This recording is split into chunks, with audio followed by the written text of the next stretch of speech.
on the brink of elimination after falling to the Celtics in overtime on Saturday. Philly turned the ball over 14 times and were especially sloppy in critical moments. J.J. Redick threw it away in a tie game at the end of regulation to give the Celtics an easy bucket. Then with Boston up 1 at the end of overtime, Al Horford stole Ben Simmons' inbounds pass to give the Celtics a 3-0 series lead. So, Shannon, who's most to blame for the Sixers? Simmons got to take responsibility. Skip, he's the point guard. He missed a wide-open dunk. He got a rebound. They were up 1, and he goes right back up with it, Skip. The clock is your friend. Get the rebound, dribble it back out, let them run time off the clock. I don't know why. And sometimes, Skip, you have to go through this. You remember, Skip, in 1984, Magic Johnson is a 2-time champion. He's a 2-time finals MVP. He had a chance to beat the Celtics, but he dribbles the clock out. They lose that series, and they didn't call him Magic, they called him Tragic Johnson. That is true. And sometimes young players, even superstars, and I believe Ben Simmons will be a superstar, Skip, but you have to go through this. But this is unacceptable play. And give Coach Stevens some credit, Skip, because what they've seen on tape, he's not going to shoot a 3. He's not going to shoot a mid-range. Let's do everything in our power to keep him outside the paint and make him shoot jump shots. Because it seems to me he wants to lay the ball up, dunk it, or shoot a 5-foot, turn over the left, turn over his right shoulder. So Jaylen Brown, Marcus Smart, Jason Tatum, they're doing a great job of Marcus Smart. They're doing a great job of keeping him from the paint. But Skip, those turnovers that he made, you can't throw that. You can't throw a lazy pass like that. Now maybe Embiid needs to come to him a little bit, but those are some lazy passes. I've seen Philly run the exact same play where he passed the ball to J.J. Redick at the side pick, and then he'll pretend like he's going to go. He'll pop right back out. Now, maybe that wasn't the play call because it seems to me that J.J. Redick thought that's what he was going to do because he passed the ball just like I've seen him do so many times before. But, Skip, Ben Simmons hasn't played well this series. As well as he's played in the regular season, and when Embiid went down with that eye injury, he kept them afloat, averaging almost a triple-double. But in this series, Skip, he's been anything less than spectacular. Jason Tatum has outplayed him on every end of the spectrum, and it's very disappointing to see. But I want to give the Celtics a little credit, but the majority of the blame that the Sixers are in this situation belongs to Ben Simmons because when he's on the court, they're minus. When he's off the court, they're plus. Unfortunately, I utterly, completely agree with everything you just said. And it's unfortunate because I picked the 76ers to win the East, and I do believe they would have been a tougher matchup for LeBron than the Celtics will end up being. We'll talk about that later. Okay. But in this case, I did not see this coming because for a while, last 6 weeks of the regular season and through the Miami series in the first round, this didn't look like a good team. This looked like the best team, not only in the East, but in all of basketball. Yeah. They were just avalanching on people for entire halves. They were scoring 78 on LeBron in the first half of that end of the regular season game at Philadelphia. They were putting up 80s in either the first half or the second half. And all of a sudden, Miami, who played great stifling defense. Miami tried to get physical with them, and they got physical right back at them. And Ben Simmons in the Miami series showed me edge. He showed me guts. He showed me basketball backbone. He showed me a kid who took a punch in the mouth and stood right back up and punched back. Right. And they won it in 5 games going away. And Dwayne Wade sat up there on the podium after Game 5 and just said, it's not hard to admit that we just lost to a better team. Okay? Yeah. Wow. So Everybody I thought, saying they got here next. we go. So I said Sixers in 6 against Boston. You said Sixers in 6 against Boston. And then this happened. Ben Simmons did not happen. You've been calling him Roy because that's his middle name, but you were using it as R-O-Y, Rookie of the Year. And right now, he's more like Roy Hibbert to me because he's got more Roy Hibbert in him than he has Rookie of the Year. Yeah. And Roy Hibbert was just What happened? a disaster. I looked. He was just out of basketball last year. I don't know. He bounced around 2 years ago, but whatever. But this is like Roy went to Roy Hibbert. Yes. Because of what you said.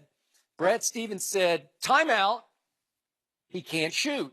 So if we just keep him out of the lane, if we keep him up the top of the circle, he's going to be just another guy. Right. And that's what he looks like Yes. to me, because when he drives it and he gets you vulnerable up close to the basket because he's 7 feet tall. Yes. Then he can do one of two things. He's got a little bit of game inside. He's Yeah. got little turn shots and twist shots, little whipped cream shots that are good. He's got real basketball skills. Nice touch with either hand around the basket. Right. Within 5 feet, Yes. he's really good.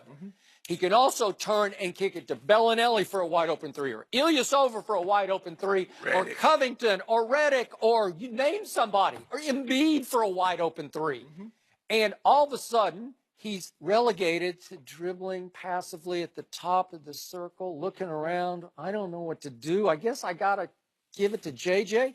And JJ winds up forcing up a contested three while falling sideways. Bellinelli, same thing over on the other side. It won't work. So their offense against Boston has constantly degenerated into, well, let's just clear the side and let's just lob it over to Embiid on Horford. Right. Well, obviously he's got, what, 4 or 5 inches on Al?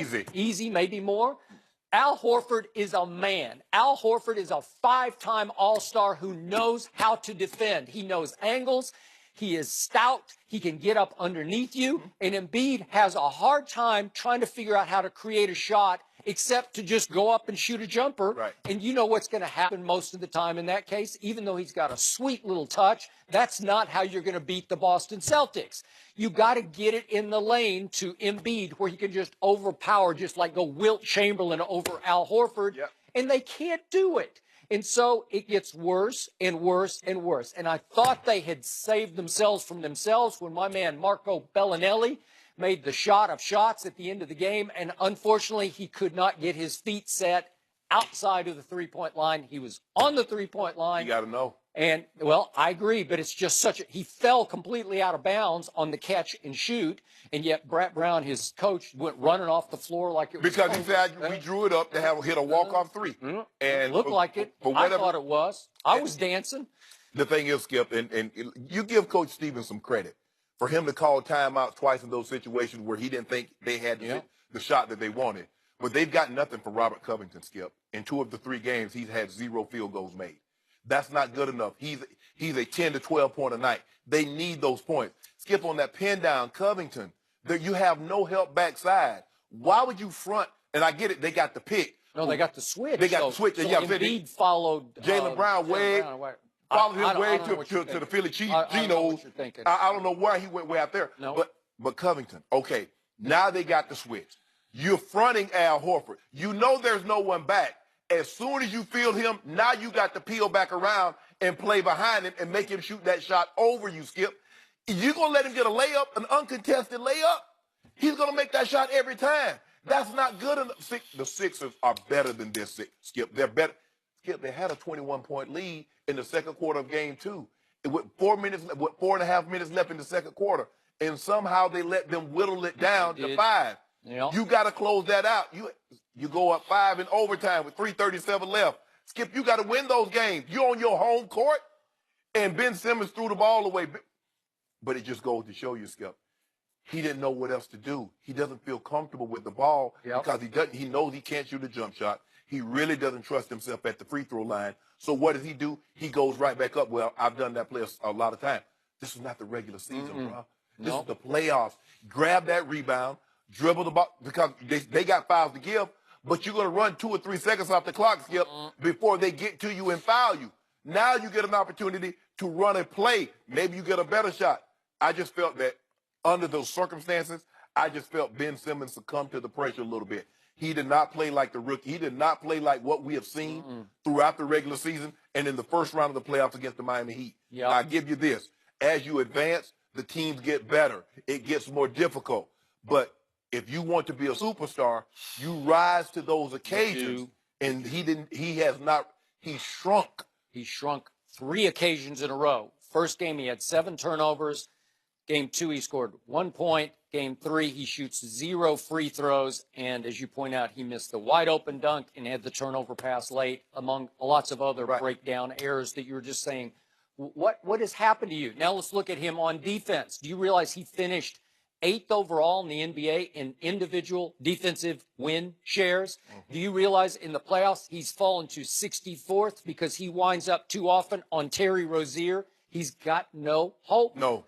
Terry Rozier's 6'1", he's 7 feet, and he can guard pretty well on the perimeter, but that's just a mismatch. And the thing is that what Rozier is doing is that, Skip, he can't miss in the fourth quarter. So he's pulling up at threes. Okay, so Ben Simmons hugs up to him. Guess what he does? He goes by Ben Simmons. Because I don't care. You're 7 feet tall, Skip. You're not sitting in the chair playing defense on the edges. That's not what you're going to do. So what does he do? How does he get the situation? Because if he stands back, Rozier's just going to pull up.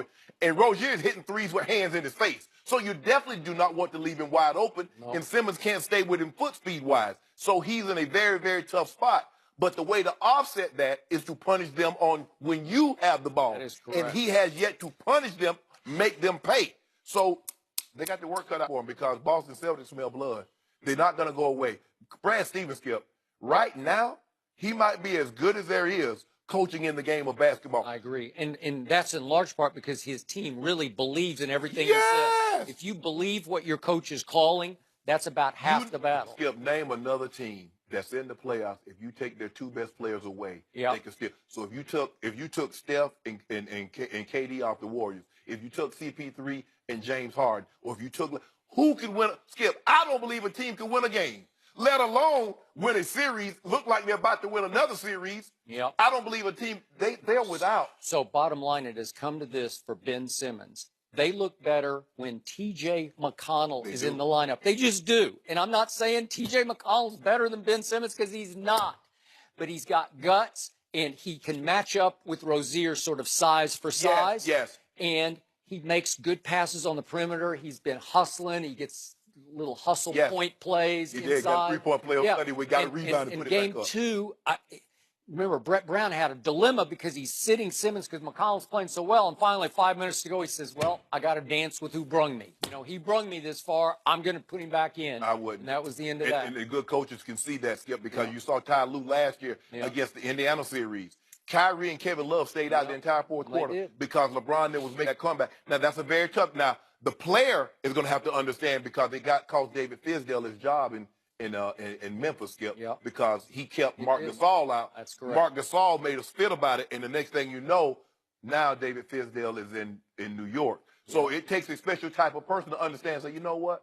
Because we saw with LeBron, remember against Milwaukee, they were coming back, and Ty Lue tried to put Bron in. Bron said, "Nah, they got this. Let them ride. Right? No, I ain't going nowhere." Oh, so the head coach made the call? Yeah. He was trying to put Bron in, and Bron said, "Nah, Lue, let them go and have this. They got it."